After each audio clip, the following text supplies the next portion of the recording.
E então, perguntava o ministro Menezes Direito, nessa linha, admitir a prisão cautelar antes do trânsito em julgado da sentença condenatória, e é inevitável fazê-lo após o que dispôs o Constituinte dos 80. E não admitir a prisão para execução da pena é reconhecer ao bom resultado do processo um valor maior que o alvo mesmo deste processo, a sentença ou o acórdão. Admite-se a violação do que se entende por um princípio da inviolabilidade da liberdade antes do trânsito em julgado, com base em juízo sumário não exauriente para a garantia do processo penal, mas não se admitiria esse cenário com base em uma cognição plena e exaustiva realizada nas instâncias ordinárias. O que se buscou, então, sempre para se assegurar a aplicação plena e efetiva do princípio da presunção da inocência foi rigorosamente que se detivesse dentro das condições estabelecidas, portanto, após, tal como fixado aqui, pelo menos uma decisão de segundo grau, ou de segunda instância, como se asseverou então. Esse entendimento que não prevaleceu em 2009, veio a prevalecer em 2016, como também aqui já foi muitas vezes afirmado. Nesse caso, o que se discute é exatamente essa chamada antecipação da execução penal, quando já esgotados os recursos ordinários. Portanto, não teria esta natureza cautelatória tradicionalmente afirmada, porém, seria passível de ser decretada a partir do transcurso e esgotamento da preclusão dos recursos ordinários com efeito suspensivos, excluídos, portanto, os de natureza extraordinária, especial no Superior Tribunal, e o extraordinário, independentemente, portanto, de se ter o trânsito em julgado da condenação. Ao julgar o habeas corpus número 126.292, em 17 de maio de 2016, eu acentuei exatamente ter ficado vencida naquela primeira ocasião, exatamente no sentido do voto que, então, acabou prevalecendo, que foi o voto do ministro Theory relator. Ou seja, considerei sempre que a interpretação da Constituição, no sentido de que ninguém pode ser considerado culpado até o trânsito em julgado da sentença penal condenatória,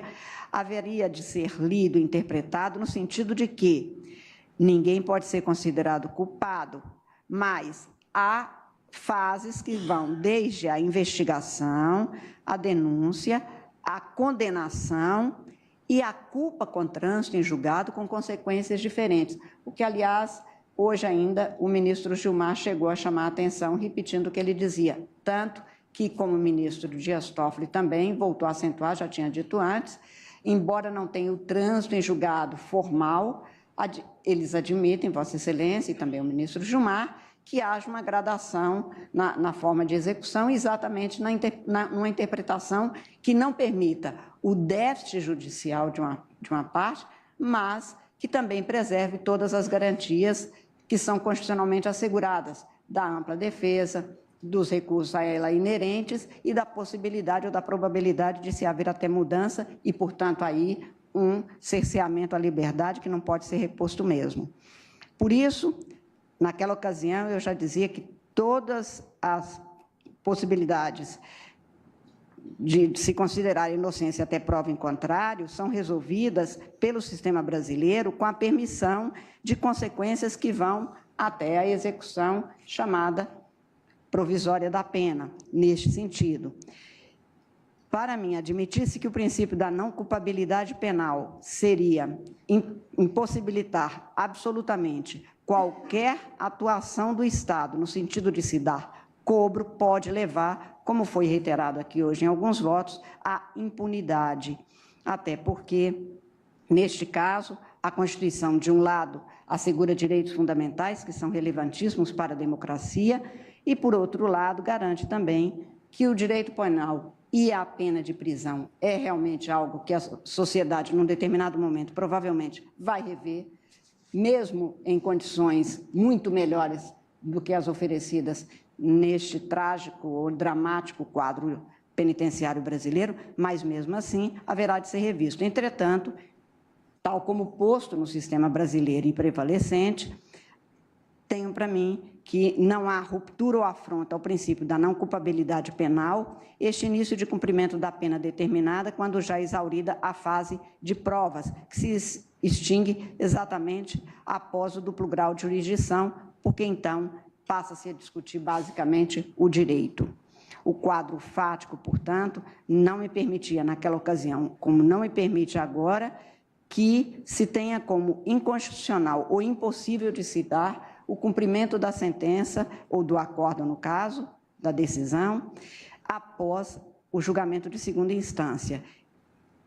Após, portanto, esses julgamentos de 2009, depois voltamos ao tema em julgados de turma em 2010, e principalmente com a mudança de jurisprudência em 2016, e neste caso, como antes já citei, no habeas corpus de relatoria do ministro Teori Zavascki, 126.292, nas cautelares, nas ações declaratórias de constitucionalidade e na repercussão geral reconhecida no recurso extraordinário 964/246, tenho como reforçada, pelo menos até aqui, o entendimento tal como então postulei. Então, continuo mantendo este mesmo entendimento. O ministro Roberto Barroso hoje fez referência aqui a se ter uma impunidade pela ausência de um cumprimento de uma pena, pela extensão e pelas condições de um sistema legal que permite recursos, inclusive protelatórios, não apenas aqueles que são os inerentes à ampla defesa do réu, levam realmente a uma falta de eficácia do direito penal para os fins a que ele se destina. E, neste caso, ministro Barroso, eu diria que, mais do que a efetividade do direito penal, que então não se cumpre, e que é direito da pessoa, de um lado, ter os seus recursos devidamente verificados, examinados e julgados, e, de outro lado, a sociedade a ter a resposta pela absolvição ou pela condenação, mas também há que se dá ênfase ao princípio da igualdade, porque não seria possível, como Vossa Excelência expõe, um quadro em que teria pessoas que têm a mais absoluta condição de se valer de todos os recursos e uma outra que não tem condições e que, por isso mesmo, não pode se valer e ter garantida a mesma situação. E a circunstância, portanto, de não se ter a observância integral de todos os princípios constitucionais é que me leva a uma interpretação sistêmica, incluídos aí dos que se referem aos direitos fundamentais. Este Supremo Tribunal Federal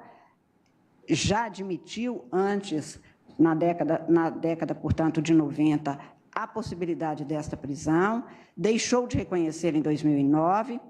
voltou a reconhecê-la em 2016. Em todas essas ocasiões, foi examinado com detalhe, sempre por maioria. Não é um tema, portanto, que tenha conseguido, em qualquer momento, uma adesão absoluta, e por isso mesmo é que tenho, claro, a convicção plena, até porque há ações para serem julgadas e serão, no sentido de aplicar o artigo 283 com o entendimento aqui prevalecente, a meu ver, mostrando-se compatível com a interpretação a que chegou este Supremo Tribunal Federal a partir do julgamento do habeas corpus 126.292. Devo dizer que a circunstância de nós termos a possibilidade de ter mutação constitucional normalmente ocorre quando há uma mudança, como houve entre 2009 e 2016, da própria composição do Supremo, do entendimento a que se chegou. E, neste momento, e neste caso, não vejo esse mesmo quadro ali configurado. Portanto, o artigo 283 do Código Penal, que eu vejo nessa perspectiva como a reiteração de hipóteses legais das prisões preconizadas pela própria Constituição, especialmente no que se refere ao artigo 5º, inciso 56 e 57, em modalidades distintas, não são, a meu ver, excludentes, porque, a meu ver, continua havendo a garantia da presunção da não culpabilidade penal, com a possibilidade de início de execução da pena. Chama apenas ainda atenção para a circunstância, e apenas para fazer coro a alguns quadros aqui narrados pelo ministro Barroso, que esta circunstância de se ter, como o ministro Toffoli também acentuou, por exemplo, no caso do Tribunal de Júri, que Vossa Excelência aceita, como nós já aceitávamos no Tribunal Eleitoral para outros efeitos, que não o penal, mas de inelegibilidade, que em situações como essa já recebi, e tenho certeza que muitos outros já receberam, pessoas que vêm exatamente pedir, de alguma forma, que se tenha pelo menos uma resposta que não é uma explicação, porque não é possível explicação num Estado de Direito em que alguém, às vezes réu confesso, continua sem ter nenhum cumprimento de pena, em nome exatamente de um princípio que não torna impune aquele que cometeu e que tem que pagar pelo seu erro devidamente reconhecido, já em 2 instâncias, naquelas que se referem exatamente à prova. Por essas razões, farei juntada de voto, mas com todas as vênias que apresento aos senhores que votaram no sentido da concessão da ordem, eu acompanho o relator para também denegar a ordem pleiteada. E a 2, portanto, inicialmente tinha sido deferida na sessão do último dia 22, uma liminar que prevaleceria até hoje e que, portanto, com a denegação por maioria ficaria cassada, mas eu indago do eminente ministro relator. Senhora presidente, eminentes pares,